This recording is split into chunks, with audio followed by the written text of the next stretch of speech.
Կարող եք ասել ըստ ձեզ սա ինչ է,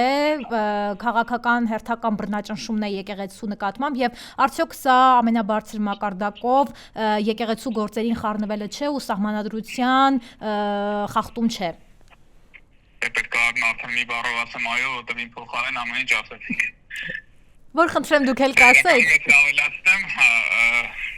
ցանկացած իրավաբանի համար ակնհայտ է, որ ստեղ նույնիսկ տևական առումով երկրորդ տարբերակը չի կարող լինել, ակնհայտ միջամտությունը, հակադրվում է մարդու իրավունքների եվրոպական դատարանի կարճ պրակտիկային, որ պետությունները իրավունք չունեն միջամտել կրոնական կազմակերպության գործերին,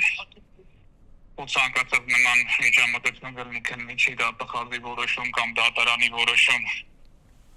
կրոնական կազմակերպության դրյալ դեպքում առաքելական եկեղեցում մեկի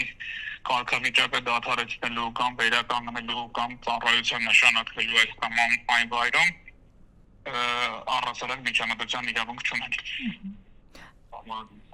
Ես նաև տեղյակ եմ ու իմ իրավական գնահատականն է համընկնում, որ Արազօրյանը կարծես թե հանցագործության մասին հաղորդում է ներկայացնում դատավորների դեմ կամ պլանավորում առաջիկա ներկայացնի։ Միանշանակ համաձայն եմ, որ դատավորներով քրեքակտերը կայացրել են հանցագործություն են կատարում։ Իսկ մի բան հարցնեմ, տեսեք, ինչպես կարող է եկեղեցին ներկայիս իշխանությունների ժամանակ պայքարել այս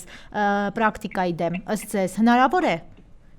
Ներկայ իշխանությունները գործրել են տրամաբանության, իրավականության ու բարոյականության այդ բոլոր կապերը,